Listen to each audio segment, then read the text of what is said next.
How's it going, bigots? I mean, how's it going, gamers? Another day, another video. Basically, in this one, we got it wrong all along. Who would have thought, eh? So, I made a video yesterday exposing ferociouslySteph's lies. Yeah, some of the things that she's been coming out with. You can go check that out. But 4 hours after that video went live, she ended up issuing the following statement. I made comments that were taken out of context and sensationalized that do not represent my role at Twitch. I am not Twitch staff. I understand how what I said was misinterpreted and will continue to iterate on my communication to leave less room for misunderstanding. What a crock of crap.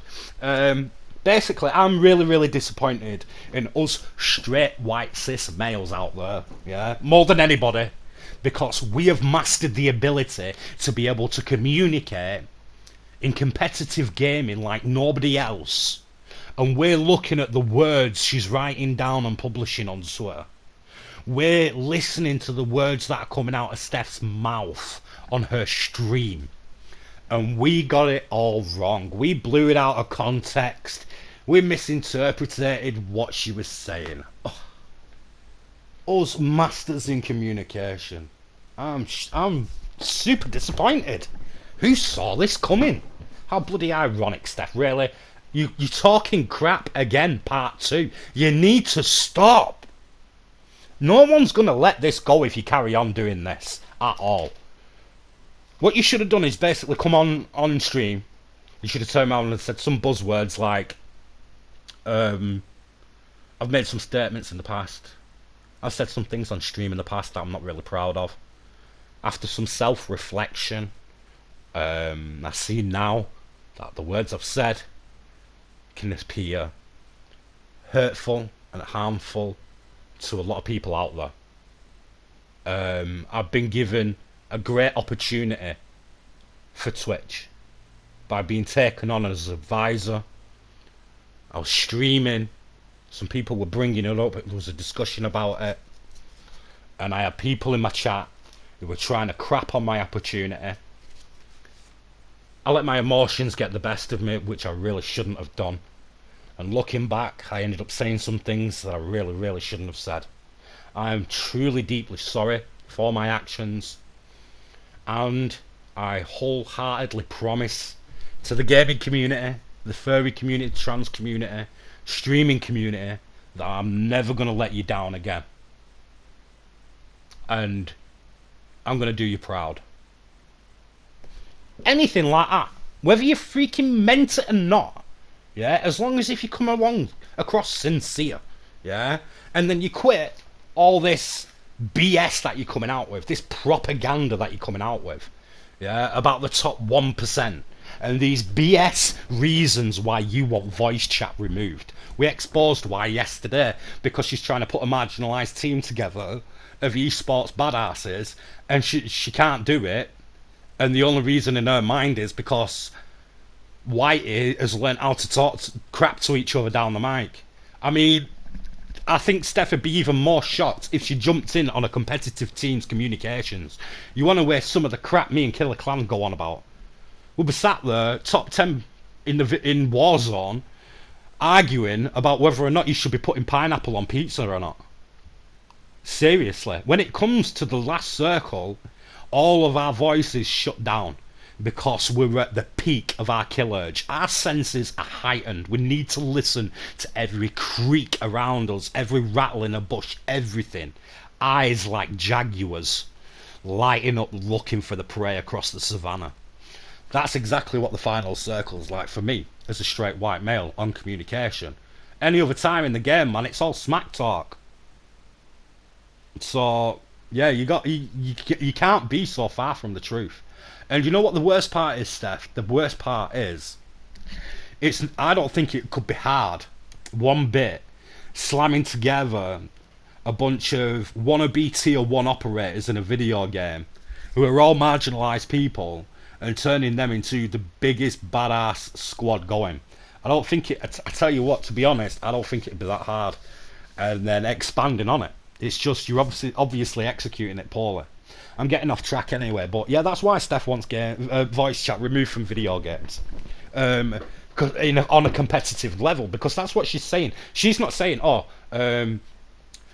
people on Rainbow Six are fucking toxic, so we need to remove the voice chat from Rainbow Six so that they can't give everybody shit who's different. She's not saying that. There's people coming up, yeah, and defending her because they think that's her message. That's not her message. Her message is she just doesn't want voice chat in the competitive side of it, or esports, the tournaments, yeah, the big leagues. So there's that. Anyway, at the end of the day, this person's supposed to be an advisor, yeah. They are taken to one side, or they get the email, or they get the phone call from someone at Twitch, and they're like, look, you know, we want you to be on this council. They sit down, they have a good little chat back and forth on the interwebs or whatever. She knew there and then what her role were.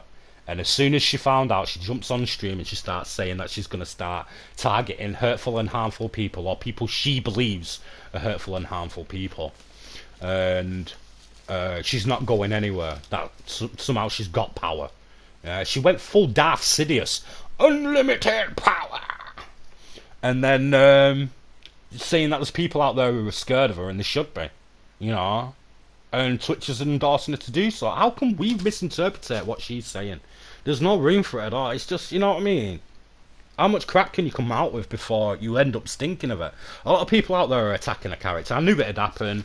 It always bloody does, but to be honest, there's quite a lot of people I'd expect it from who are demanding that people don't do that. You know, she needs to be held accountable for what she's said and the statements she's made. And if you're turning around and going, you know, you're this, that, and the other, you're mentally ill, that's just making it look really. That's giving her ammunition to say, look, they're not targeting me because I've just literally said a lot of gamers are white supremacists, y'all. They're targeting me because I eat grass. No one cares. There's a few people out there that've got things to say about it. No one. Well, I actually do care, right? Because I know how hard it is to constantly want to mow your lawn and maintain it and this, that, and the other. So what I'm willing to do is, you know, you can come round here and you can munch on my grass all day long, keep it at a nice, like, 1.5-inch level surface. I'll throw you a few donations here, there, and everywhere. I might even give you a Twitch Prime, do you know what I mean? Sub up. And this, that, and the other. I've got no problem if you want to come round here and mow the lawn. Yeah, and, you know, get some nutrition out of it all day long, girl. It's a pain in the ass trying to flipping sort it out myself as it is. But at the end of the day, Steph, you don't really deserve to be in the position that you're in because you've been there for 5 minutes and you've gone full blown crazy. I can imagine what the first sit down would have been. It wouldn't have been like, oh yeah, right, so we're all here to introduce ourselves to each other and this, that, and the other. It'd be, who the hell is coming out with all this crap? Because now we have to distance ourselves from the council. We have to try and, you know, hopefully let the council fade into the back for a bit and give them something else to bloody start screaming and reeing about. Who's doing this to us? You're damaging the business model and you're here for 5 seconds. We've not even had the first meeting and you're already subject to the day. I guarantee that's what it would have been like for sit down. At the end of the day, I really do hope she does get replaced. They need to get someone either in or out of gaming, hopefully outside of streaming, because a lot of people have got a problem with these council members being streamers. Now I can see why Twitch have brought streamers on board, because they're streamers and they've got a lot of insight into what they're doing. They've took time to build up the platform, so on and so forth. And then there's people out there who are thinking, well, at the end of the day, if they're doing this and they're in this advisory role, then they could potentially get away with anything and there's going to be no repercussions. I really don't think it's going to be like that. But then it's Twitch, so we'll see. Anyway, hopefully all this gets dealt with. The advisory council becomes something really, really great. All this dies down. Steph's power that we can't take away gets taken away, and that's that. She's gone. She's replaced by somebody, a trans person, hopefully, I'd say. I know a lot of people would disagree with me, but a trans person who can represent the trans community a hell of a lot better. It's as simple as that. Then somebody who's just going to go full Darth Sidious as soon as they get a sniff of power. That's the video. Thank you very much for watching. I hope you enjoyed it. Don't forget you can like the video, hopefully. You can hit that bell notification. Subscribe to the channel. You'll get notifications every time one of our videos goes live. As always, thanks for watching and good gaming out there.